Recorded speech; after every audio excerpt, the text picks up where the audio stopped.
Assalamualaikum warahmatullahi wabarakatuh. Innal hamdalillah nahmaduhu wa nasta'inuhu wa nastaghfiruh wa na'udzu billahi min syururi anfusina wa min sayyiati a'malina. Man yahdihillahu fala mudhillalah wa man yudlil fala hadiyalah. Asyhadu an la ilaha illallah wahdahu la syarikalah wa asyhadu anna Muhammadan abduhu wa rasuluh. Ya ayyuhalladzina amanu taqullaha haqqa tuqatih wa la tamutunna illa wa antum muslimun.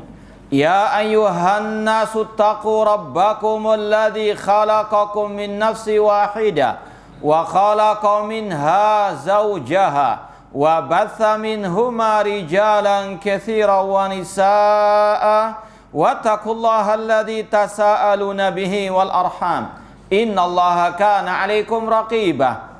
Ya ayyuhalladzina amanu taqullaha wa qulu qawlan sadida yuslih lakum a'malakum wa yaghfir lakum dhunubakum wa man yuti'illaha wa rasulahu faqad faza fawzan 'azima.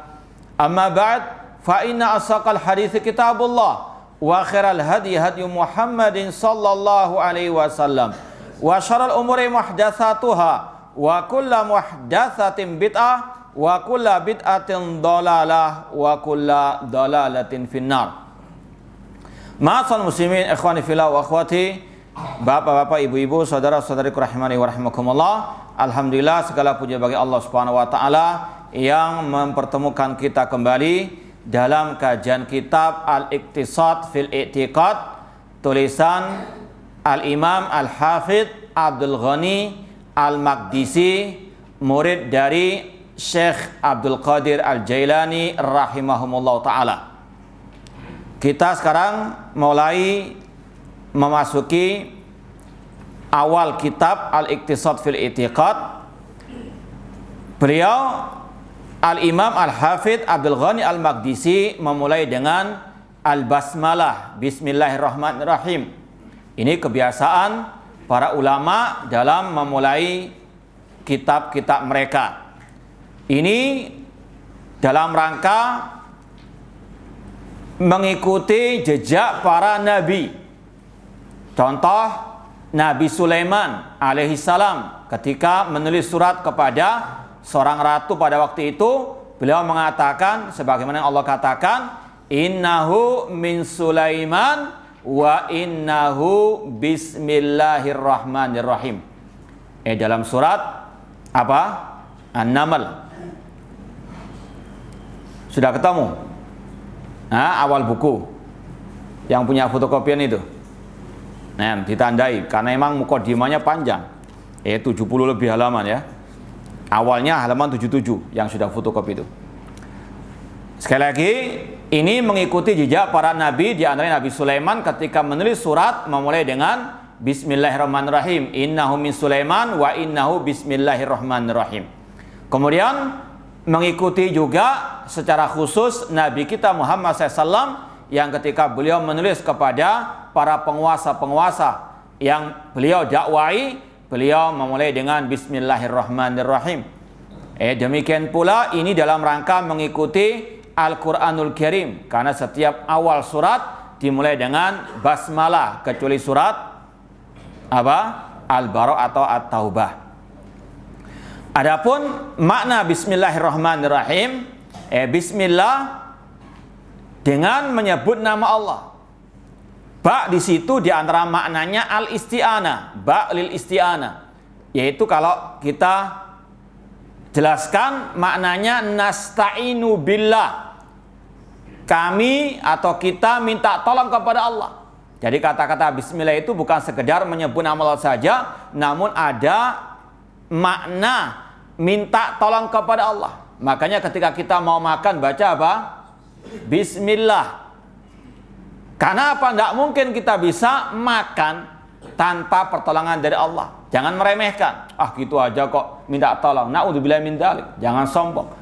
Karena kita manusia la haula wala quwata illa billah. Bahkan dulu ada kisah, ada seorang di zaman Rasul SAW makan dengan tangan kiri. Rasul sudah ingatkan, Rasul sudah peringatkan.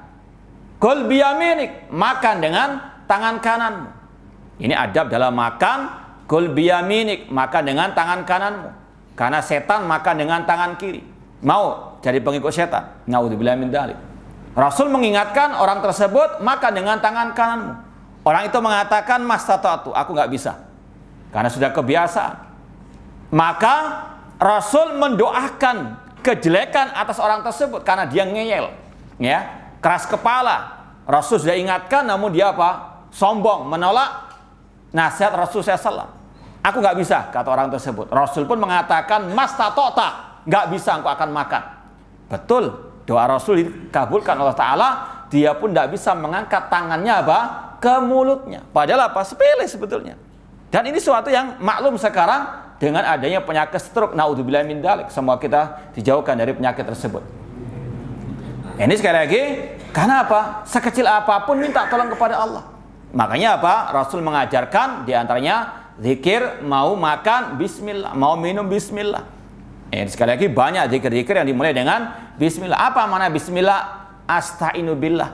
Kita keluar mau ke masjid atau kita mau kerja ke kantor atau ke tempat yang kita ingin tuju, kita membaca bismillahi tawakkaltu 'ala Allah la haula wala quwata illa billah. Semua aktivitas kita mulai dengan bismillah. Ya. Di sini bismillah maknanya asta'inu billah. Cuma kata para ulama yang benar, semua zikir itu rata-rata hanya bismillah saja. Bukan bismillahirrahmanirrahim. Makanya Rasul ketika mengajarkan doa keluar rumah cukup bismillahi apa ar-rahmanirrahim juga. Boleh nggak nambah bismillahirrahmanirrahim? Kan baik. Sebagaimana surat Al-Quran dimulai dengan bismillahirrahmanirrahim. Tidak. Ini bid'ah. Karena apa? Rasul sudah mengajarkan kita yang terbaik. Gak ada yang lebih baik daripada petunjuk Rasul. Khairal hadi Muhammad sallallahu alaihi wasallam. Jangan nambah-nambah. Cukup bismillah tawakkaltu 'ala Allah la wala quwata illa billah. Demikian pula ketika makan Rasul hanya mengatakan samillah, sebut nama Allah, bukan bismillahirrahmanirrahim. Ketika kita berwudu juga demikian. Membaca bismillah saja. Makanya kata para ulama menyebut bismillahirrahmanirrahim hanya pada beberapa tempat saja. Ketika seperti di sini menulis kitab atau surat, atau ketika memulai membaca awal surat Al-Quran, bukan pada pertengahannya, atau bukan pada waktu berdalil. Ketika orang itu mau berdalil, ketika ustadz atau dai berdalil di khutbah, di kajian, sholat 5 waktu itu wajib misalnya, dengan dalil firman Allah, a'udzubillahi minasyaitonirrajim, bismillahirrahmanirrahim, aqimus shalah. Ini nggak benar. Karena apa? Rasul nggak menyontohkan. Rasul sering berdalil, para sahabat sering berdalil, tapi tidak ada riwayat mereka memulai dengan ta'awud atau memulai dengan apa? Bismillah. Kecuali kalau memang awalnya membaca awal surat Al-Quran. Jadi inilah Ahlussunnah berputar, berjalan bersama dalil kemana dalil berputar, mengikuti Rasulullah sallallahu alaihi wasallam. Adapun bismillahirrahmanirrahim maknanya bismillah, sudah kita sampaikan, bismillah artinya nasta'inu billah, aku minta tolong kepada Allah. Adapun nama Allah itu sendiri maknanya sebagaimana kata Abdullah bin Abbas radhiyallahu ta'ala anhuma, beliau mengatakan Allah dzul uluhiyati wal ubudiyati ala khalqi jami'an. Allah itu artinya yang disembah dan diibadahi oleh makhluk-makhluknya. Itu mana apa? Allah.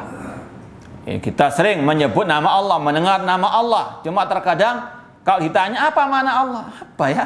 Disitulah pokoknya. Ini tidak selayaknya. Seorang muslim harus paham betul apa yang dia ucapkan, apalagi berkaitan dengan yang dia sembah. Jadi apa mana Allah itu? Yang tegas gitu, jangan kayak ayo, apa itu Allah? Yang disembah dan diibadahi oleh makhluk-makhluknya. Kalau bahasa Arabnya dzul uluhiyati wal ubudiyati ala khalqihi jami'an. Itu ucapan siapa tadi? Abdullah bin Abbas radhiyallahu taala anhuma. Ya, apalagi berkaitan dengan zat yang kita sembah, harus paham kita. Ya, apalagi berkaitan dengan tauhid, berkaitan dengan al-iman billah. Allah dzul uluhiyati wal ubudiyati ala khalqihi jami'an. Dan nama Allah ini memiliki banyak keistimewaan dibandingkan nama-nama yang lainnya, dibandingkan Asmaul Husna yang lainnya. Allah punya berapa nama? 100? Tidak ada yang tahu berapa jumlahnya kecuali Allah. Sebagaimana dalam hadis, nanti akan insyaallah kita lewati atau kita sampaikan. Rasul mengatakan, Allahumma inni as'aluka bikulli ismin huwa lak samaita bi nafsak au anzalallahu fi kitabik au alamtahu ahadan min khalqik au ista'tsarta bi fi ilmil ghaibi indak. Ya Allah, aku mohon kepadamu dengan nama yang engkau miliki, yang engkau namakan dirimu dengannya, yang engkau ajarkan kepada hambamu, yang engkau turunkan dalam kitabmu, atau yang engkau simpan dalam ilmu ghaibmu. Jadi ada nama-nama Allah yang Allah simpan dalam ilmu ghaibnya. Adakah yang tahu ilmu ghaib selain Allah? Tidak ada. Berarti ada nama-nama Asmaul Husna yang tidak kita ketahui. Yang disebut oleh para ulama ada 99, itu hanya sebagian saja, dan itu diperuntukkan khususnya bagi yang mau memahami isinya, mengamalkan konsekuensinya. Di antara Al-Asmaul Husna adalah nama Allah itu sendiri. Walillahil asmaul husna. Dan nama Allah memiliki banyak keistimewaan dibandingkan yang lain. Yang pertama, di antara keistimewaan nama Allah, sering atau lebih banyak disebut, lebih sering disebut di dalam Al-Quran dibanding nama-nama yang lain. Bahkan kata Syekh Abdul Razak bin Abdul Muhsin Abbad dalam kitab beliau Fiqh Asmaul Husna, lebih dari 2000 kali Allah menyebut nama Allah itu sendiri di dalam Al-Quran. Nanti silakan cek sendiri. Ya, lihat mushaf, cari ada 2000 atau kurang lebih dari 2000 kali Allah menyebut nama Allah dalam Al-Quran. Lebih banyak dibandingkan nama-nama yang lain. Keistimewaan yang kedua, nama Allah induk dari semua Al-Asmaul Husna. Makanya lebih sering didahulukan dibanding nama-nama yang lain. Apa enggak surat Al-Ikhlas? Apa ya? Yang pertama apa? Qul huwallah. Terus sebelum disebut nama Al-Ahad, As-Samad, disebut dulu nama ayat kursi. Apa enggak? Coba sebutkan. Allahu la ilaha illa huwal hayyu al-qayyum. Sebelum al-hayyu al-qayyum disebut nama Allah itu sendiri. Di akhir surat Al-Hasyr yang sering dibaca oleh imam, ya, akhir surat Al-Hasyr disebut banyak nama Allah. Huwallahu alladzi la ilaha illa huwa al-malikul quddusus salamul mu'min, dan seterusnya. Didahulukan nama Allah. Itu yang menunjukkan Allah induk dari semua al-asma'u al-husna. Yang ketiga keistimewaannya kata para ulama, nama Allah ini disebut dalam semua zikir. At-tasbih itu sebutan apa? Apa makna at-tasbih? Subhanallah. Apa itu takbir? Apa itu tahmid? Semua dengan memakai nama apa? Bukan Ar-Rahman Al-Akbar, bukan. Bukan Subhanar Rahman, bukan. Namun subhanallah. Tahmid, tasbih, takbir, demikian pula dengan tahlil la ilaha illallah. Ini semuanya menunjukkan keistimewaan nama Allah itu sendiri. Kemudian juga di antara keistimewaannya yang keberapa ini? Di antaranya kalau kita berdoa dengan menyebut nama ini tidak dihilangkan alif lamnya. Beda dengan semua nama-nama Allah yang lain. Antum hafal zikir pagi dan petang, ya hayyu. Teruskan. Itu pakai al-hayyu atau enggak pakai alif lam? Ya hayyu atau ya al-hayyu? Pakai enggak? Enggak pakai. Ya. Antum berdoa ya Ar-Rahman atau ya Rahman? Nggak pakai atau pakai? Alif lam? Nggak pakai. Semua nama-nama Al-Asmaul Husna kalau antum memakai sebagai doa, intinya tawassul dengan nama Allah, tidak pakai alif lam. Ya Rahman, ya Rahim, ya Hayyu, ya Qayyum, ya Aziz, ya Jabbar, nggak pakai alif lam. Tapi kalau menyebut nama ya Allah, pakai apa? Alif lam. Ini kekhususan, keistimewaan nama Allah itu. Dan masih banyak yang lainnya. Nah, kemudian Ar-Rahman, Ar-Rahim. Ini juga termasuk Al-Asma'u Al-Husna. Ar-Rahman maknanya dzurrahmatil wasi'ah, zat yang memiliki rahmat yang luas. Kemudian apa bedanya dengan Ar-Rahim? Kalau dalam terjemahan kan ya kurang lebih maha penyayang, maha, antum bolak-balik enggak apa-apa, enggak ada masalah. Ar-Rahman, Ar-Rahim yang masyhur, yang maha penyayang lagi maha apa? Antum balik yang maha pengasih penyayang juga enggak ada masalah. Ya, karena enggak ada kaidahnya dalam bahasa Indonesia. Cuma dalam bahasa Arab ada bedanya. Dalam bahasa ulama ada bedanya. Ar-Rahman ini lebih luas untuk semua makhluk manusia yang kafir maupun yang mukmin. Ya. Wasiat rahmatu kulla syai', rahmat Allah meliputi segala sesuatu. Allah merahmati orang-orang kafir, ahli bidah, ahli maksiat Allah rahmati. Kalau enggak Allah rahmati, binasa semua mereka. Allah berikan mereka napas, Allah berikan mereka makan, Allah berikan rezeki, Allah berikan kedudukan. Ini rahmat Allah kepada semua makhluknya, bahkan yang kafir pun Allah rahmati, tapi dalam bentuk urusan dunia tadi.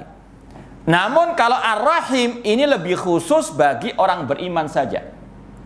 Makanya Allah sebutkan dalam ayat Al-Quran, wa kana bil mu'minina rahiman. Allah rahim kepada orang yang beriman. Allah enggak katakan rahmanan. Wa kana bil mu'minina rahimah. Jadi kalau mau dibedakan Ar-Rahman dengan Ar-Rahim, Ar-Rahman itu lebih luas. Mencakup semua manusia, yang kafir maupun yang mukmin, al-bidah ataupun yang maksiat. Namun yang Rahim ini lebih khusus bagi orang beriman, dengan Allah menjadikan mereka bertauhid, beriman dan seterusnya. Ada pula yang mengatakan bedanya Ar-Rahman dengan Ar-Rahim ini lebih mendalam lagi. Kalau Ar-Rahman itu lebih kepada sifat yang melekat kepada Allah.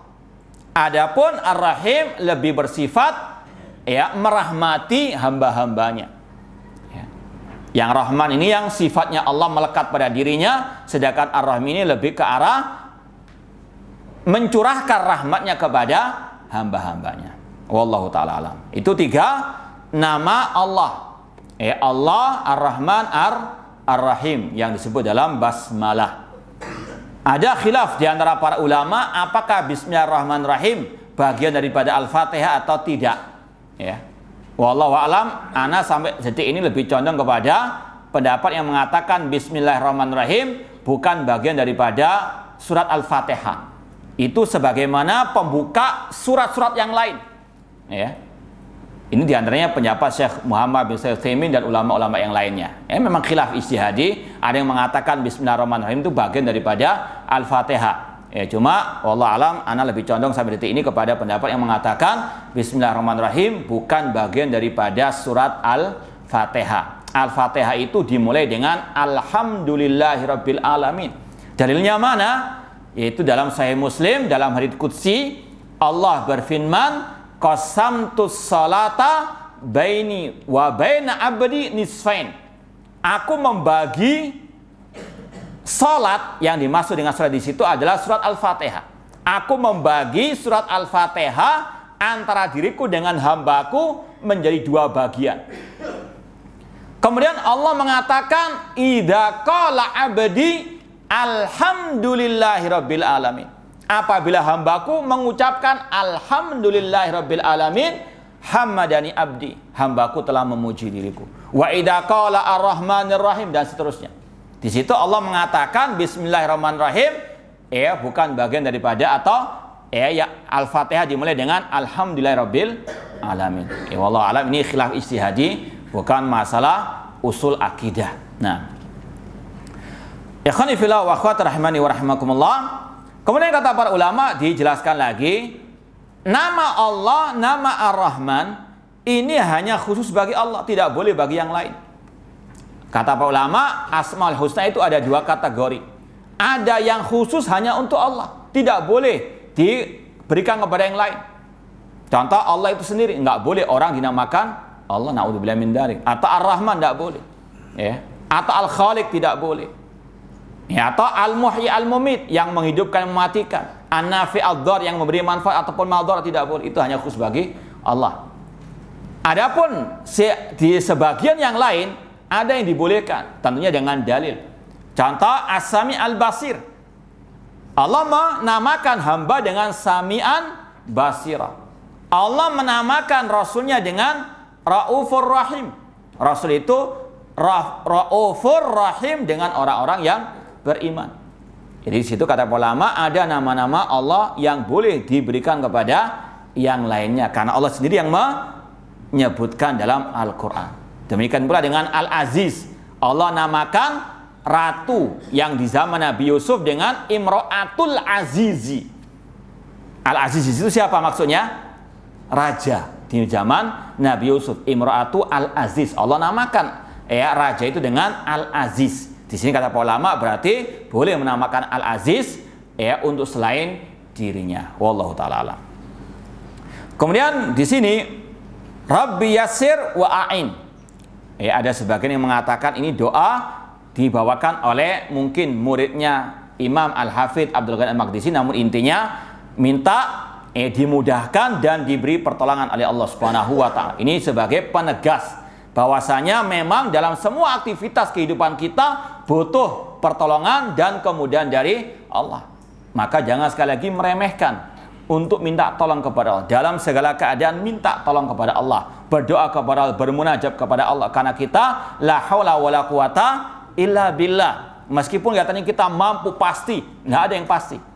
Semuanya dengan takdir Allah Subhanahu wa taala. Minta kemudahan dalam segala hal, apalagi dalam mempelajari ilmu agama, karena tidak semudah yang kita bayangkan. Makanya kata sebagian para ulama, kita belajar akidah itu bukan segera kita baca, kita duduk, kita dengar selesai pulang, tidak. Namun di antara yang paling penting bagaimana kita menanamkan akidah dalam diri kita. Karena ini pelajaran akidah, namanya akidah itu seperti akar. Nggak mungkin akar bisa tumbuh di atas permukaan, harus ditanam di dalam.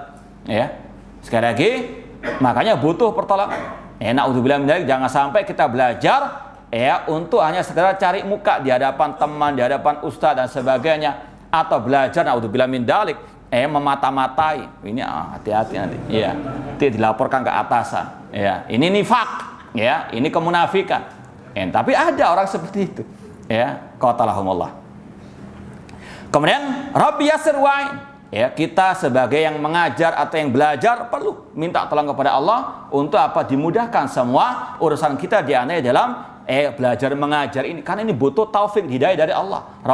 Sebagaimana kata malaikat, subhanaka la ilma lana illa ma 'allamtana. Kita nggak mungkin dapat ilmu kecuali dengan pertolongan taufik hidayah dari Allah Subhanahu wa taala. Makanya Rasul mengajarkan kita apa?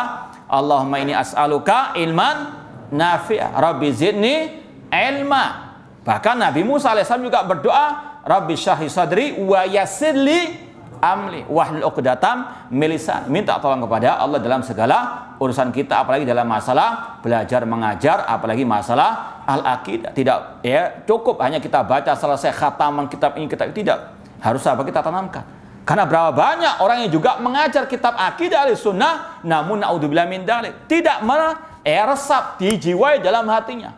Mengajar kitab Ushul Sunnah Imam Ahmad, namun masih mencaci maki pemimpin kaum muslimin. Apa artinya dia mengajarkan Ushul Sunnah yang di antara babnya yang terbanyak di antaranya masalah bersikap bijak kepada pemimpin kaum muslimin. Tidak boleh mengkudeta, mencela, menghina dan sebagainya. Ini sekali lagi tidak cukup hanya kita baca selesai khataman lagi kemudian buka buku, tidak. Butuh apa? Diresapi, maka butuh taufik hidayah dari Allah Subhanahu wa taala. Rabbi Yassir wa'in. Dan kita mohon kepada Allah semoga Allah mudahkan semua urusan kita di dalam berdakwah ini. Kemudian beliau mengatakan walhamdulillahi wahda. segala puji bagi Allah, hasbunallah wa ni'mal wakil. Sebagian dari pensarah buku ini mengatakan bisa jadi ini bukan dari ucapan Syekh Abdul Hafidz Abdul Ghani Al-Maqdisi, namun mungkin dari murid beliau atau yang menulis buku ini. Makanya dimulai di sini dengan mengatakan qala asy-Syekh Al-Imam. Nggak mungkin yang mengatakan ini Al-Hafidz Abdul Ghani Al-Maqdisi, bisa jadi murid beliau. Qala Syekh Al-Imam Al-Alim Az-Zahid Al-Hafidz Taqiyuddin Abu Muhammad Abdul Ghani bin Abdul Wahid bin Ali bin Surur Al-Hambali Al-Maqdisi. Ini gelar yang disampaikan oleh murid beliau atau yang selainnya. Beliau adalah Syekh Al-Imam Al-Alim Az-Zahid Al-Hafidz Taqiyuddin, kunyanya Abu Muhammad, namanya Abdul Ghani bin Abdul Wahid bin Ali bin Surur Al-Hambali Al-Maqdisi rahimahullah ta'ala. Singkatnya berkata Imam Al-Hafidz Abdul Ghani Al-Maqdisi, ini baru mulai ucapan beliau setelah Bismillahirrahmanirrahim. Alhamdulillahi al-mutafarridi bil kamal wal baqa. Segala puji bagi Allah yang Maha Esa dalam kesempurnaan dan dalam kekekalan.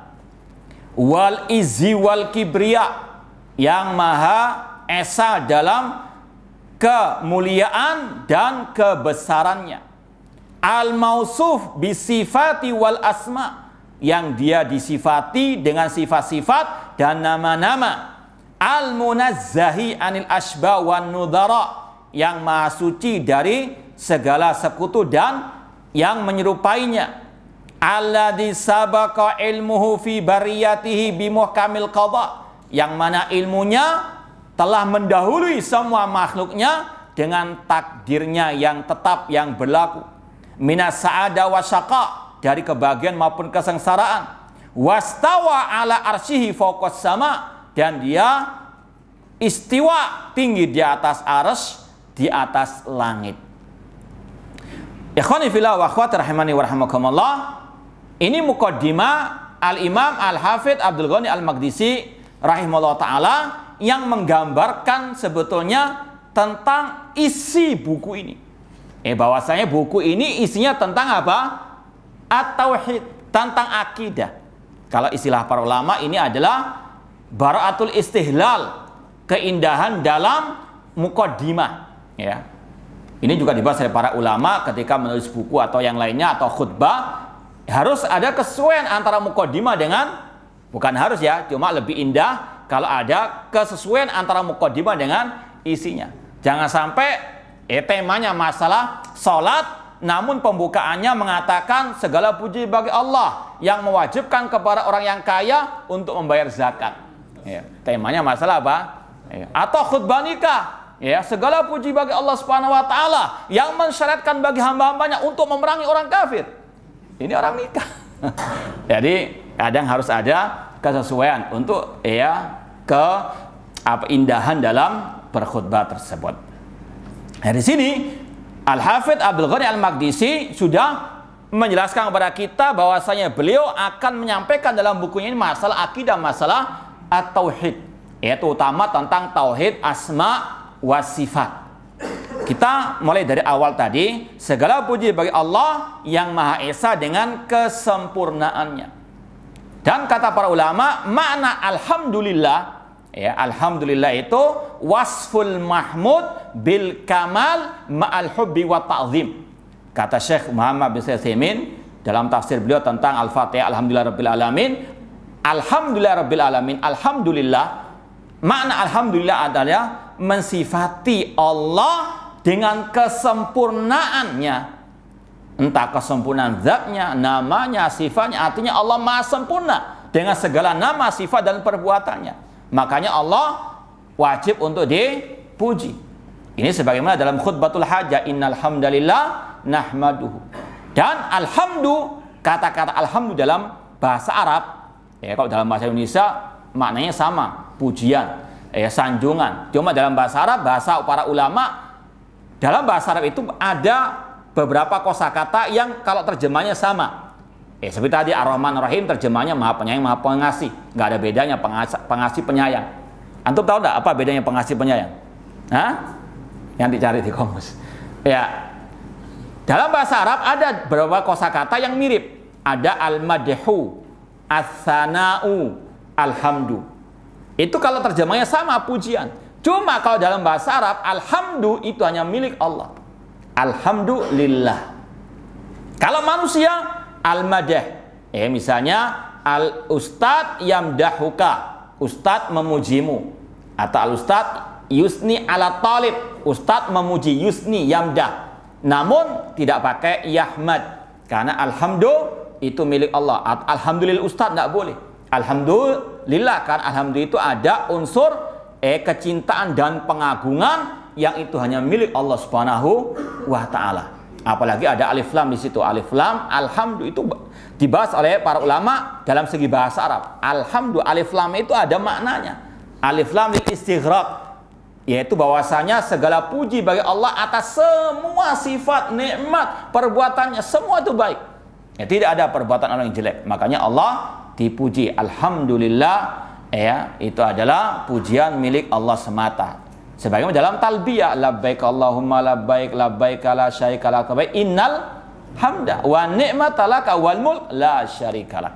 Nah, itu alhamdulillah, segala puji bagi Allah yang Maha Esa dengan kesempurnaan zatnya, sifatnya, kesempurnaan namanya, tidak ada kekurangan dalam diri Allah Subhanahu wa taala. Wal baqa, yang dia Maha Esa dengan kekekalannya. Kullu syai'in halik illa wajah. Allah mengatakan semua itu akan binasa kecuali wajah Allah. Kullu man 'alaiha fan, semua yang ada di muka bumi pasti binasa. Wa yabqa wajhu rabbika dzul jalali wal ikram. Semua akan binasa, semua akan mati kecuali Allah Subhanahu wa taala. Makanya yang berhak disembah hanya Allah yang Maha hidup, yang tidak akan pernah mati. Adapun yang mati atau yang akan mati tidak boleh disembah. Seperti malaikat, para nabi, para wali, tidak berhak untuk disembah, tidak berhak untuk diistighosai. Atau diminta tolong. Yang berhak kita ibadah hanyalah Allah. Makanya Allah mengatakan wa tawakkal 'alal hayyil ladzi la yamut. Bertawakallah kepada Allah yang Maha hidup, yang tidak akan pernah mati. Yang mati dan yang akan mati tidak boleh diibadahi, disembah selain Allah Subhanahu wa taala. Allah Maha sempurna dengan kekekalannya. Kalau ada yang mengatakan, lu surga neraka kan juga kekal. Bagaimana itu? Kok dikatakan Allah Maha Esa dengan kekekalannya? Ada yang bisa menjawab? Bismillah. Surga neraka kekal atau tidak? Berarti sama dengan Allah. Gimana jawabnya kalau ada orang mengatakan demikian? Itu syubhatnya alil bidah, syubhatnya kelompok Jahmiyah. Tidak mengatakan Allah, Pak. Yang mengekalkan Allah. Iya, ahsantum. Kita katakan yang Maha kekal hanya Allah. Surga neraka secara zatnya tidak kekal. Cuma dengan seizin dari Allah, surga neraka jadi apa? Kekal. Kekekalan Allah dengan zatnya, adapun kekekalan surga neraka dengan seizin dari Allah. Seperti Rasul tahu ghaib atau tidak? Rasul tahu yang ghaib atau tidak? Tapi Rasul mengabarkan tentang surga neraka, tentang hari kiamat. Gimana jawabannya? Itu dengan wahyu seizin dari Allah. Alimul ghaibi fala yudhiru ala ghaibi ahadan illa man irtada mir rasul. Dialah Allah yang tahu yang gaib. Dia tidak menampakkan yang gaib kepada seorang pun kecuali kepada Rasul yang diridhoi oleh Allah. Rasul tahu yang gaib dengan seizin dari Allah. Bukan dengan zatnya Rasul tahu yang gaib. Sama dengan ini, kekekalan Allah itu dengan zatnya, kekekalan surga neraka dengan seizin dari Allah. Makanya dikatakan yang Maha Esa dengan kekekalan hanyalah Allah Subhanahu wa taala. Dan Allah Maha Esa dengan kemuliaannya. Bahwasanya Allah Al-Aziz, kemuliaan Allah itu dengan zatnya. Kemuliaan Allah itu dengan sendirinya. Allah Al-Aziz, Maha mulia, Maha perkasa. Wal kibriya, Maha besar. Allahu Akbar. Al-Kibriya, Allahu Al-Akbar.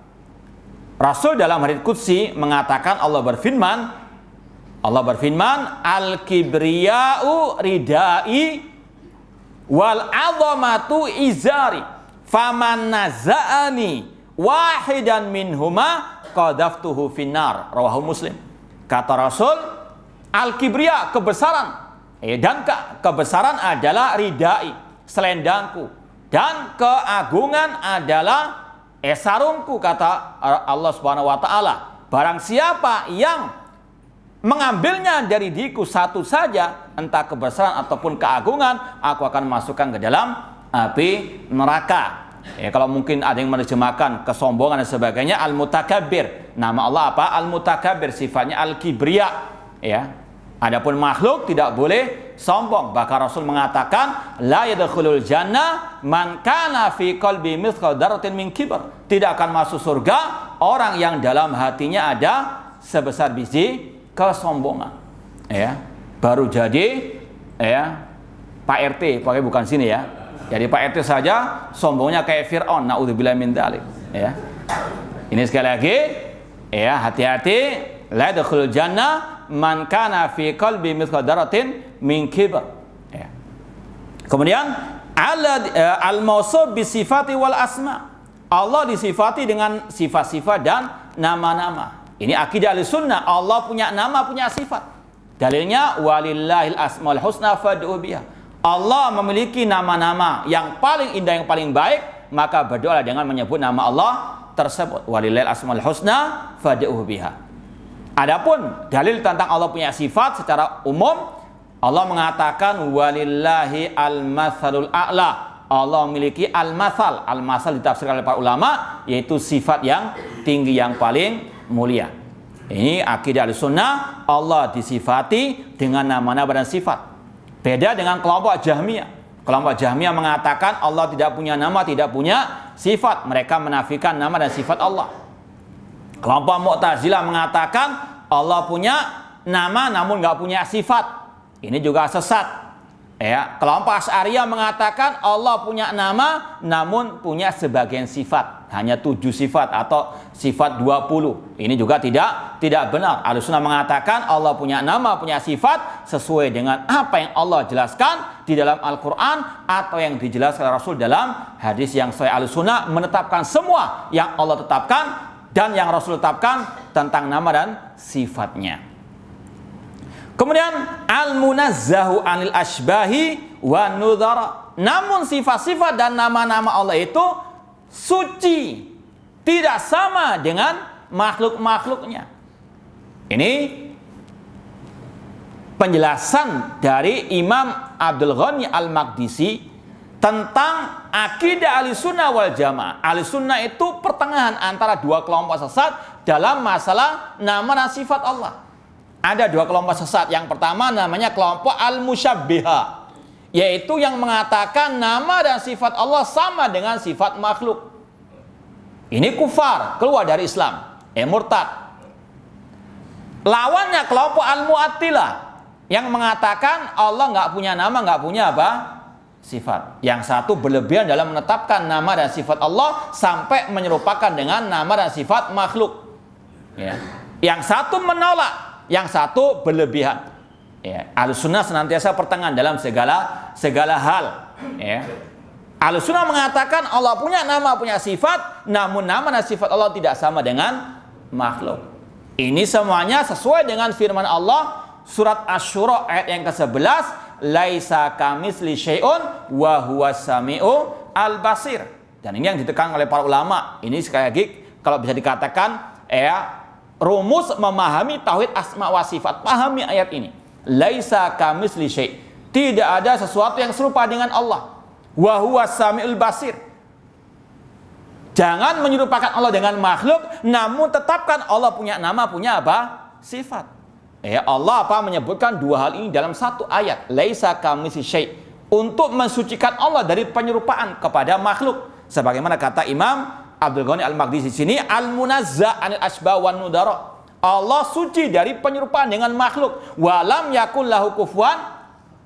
Tapi dalam waktu yang bersamaan Allah mengatakan wa huwas samiu al-basir. Allah Maha mendengar lagi Maha melihat. Allah punya nama, punya apa? Sifat. Tapi nama dan sifat Allah tidak sama dengan sifat makhluk. Paham? Sekali lagi, laisa kamitsli syai'un. Tidak ada sesuatu yang serupa dengan Allah. Di situ kata para ulama, tanzihun bila ta'til. Allah mensucikan dirinya dari penyerupaan kepada makhluk, namun Allah tidak menafikan nama dan sifatnya. Wa huwas samiul basir. Allah Maha mendengar lagi Maha melihat. Itu isbatun bila tamsil, menetapkan tanpa menyerupakan. Jadi itu akidah Ahlussunnah, menetapkan tanpa apa?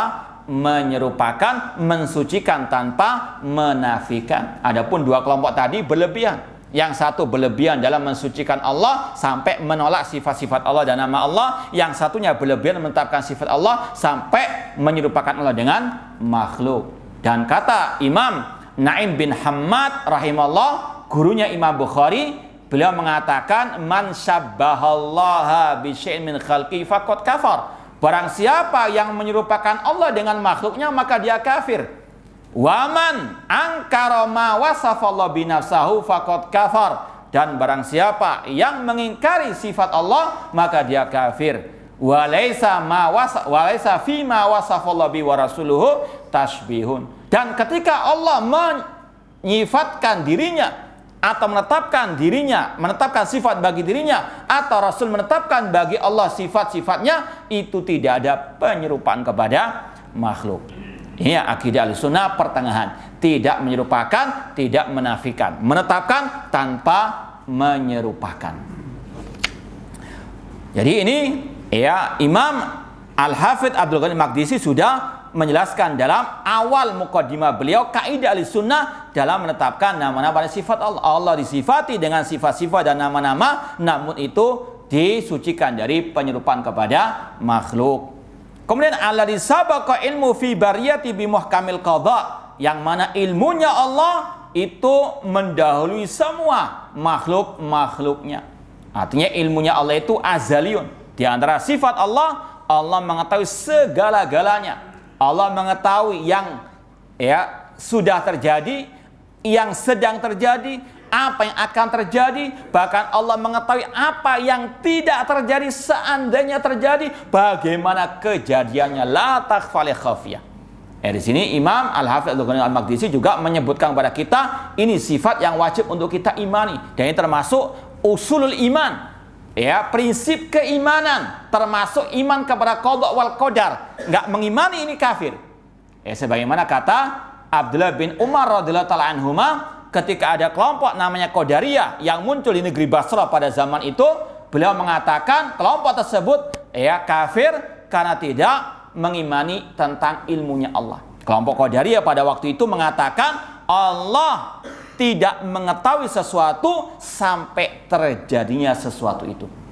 Maka kata beliau, waladhi nafsi biyadi lau anna li'adihim misla uhdin dahaban fa'anfaqahu ma qabilallah hatta yu'mina bil qadar. Seandainya salah seorang di antara mereka menginfakkan satu gunung Uhud emas, tidak akan Allah terima sampai beriman kepada takdir, di antaranya mengimani ilmunya Allah.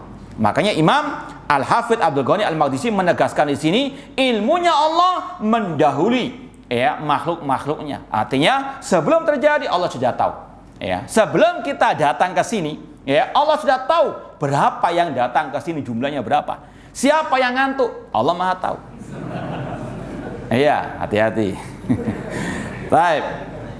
Jadi Allah mengetahui segala-galanya, yang tidak ada yang tersembunyi bagi Allah sesuatu apapun. Di antaranya Allah mengetahui minas sa'adati wasyaqa, kebahagiaan dan kesengsaraan manusia. Allah Maha tahu semuanya. Makhluk tidak tahu. Maka jangan suka meramal. Maka orang-orang yang suka meramal itu menyerupakan dirinya dengan Allah. Sekarang ini banyak dai-dai ustadz yang jadi peramal. Imam Mahdi akan muncul tahun 2024. Masya Allah. Dajjal saya yakin sudah tidak dibelenggu lagi. Emangnya nanti konconya Dajjal? Fulan akan jadi presiden 2019. Kalau naudzubillah min dzalik, mana itu akidah? Hanya Allah yang tahu yang gaib. Anda saja tidak tahu apa yang Anda perbuat besok hari, kok ngeramal orang. Sekali lagi hati-hati. Ini sekali lagi muncul ustadz-ustadz peramal atau paranormal. Naudzubillah min dzalik. Makanya kita terus sampaikan akidah Ahlussunnah. Akidah Ahlussunnah mengatakan hanya Allah yang tahu yang gaib. Ilmunya Allah meliputi segalanya. Ilmunya Allah mendahului semua kejadian. Adapun kita nggak tahu. Wa ma tadri nafsun madza taksibu ghadan. Tidak ada satu jiwa yang tahu apa yang dia perbuat esok hari. Dirinya saya nggak tahu apa yang dia perbuat esok hari, apalagi orang lain, apalagi ngeramal apa? Dajjal, Imam Mahdi dan sebagainya. Na'udzubillah min dzalik. Ini sekali lagi hati-hati. Ini adalah khurafat dan penyimpangan dalam masalah tauhid asma wa sifat. Kemudian dikatakan lagi di sini tentang apa itu akidah Ahlussunnah, di antaranya wastawa ala arsyihi fawqas sama, dan Allah itu tinggi di atas arsnya ada di atas langit. Ya, insyaallah ini bab pertama dalam kitab ini masalah istiwa di atas al-arsy. Wallahu ta'ala alam.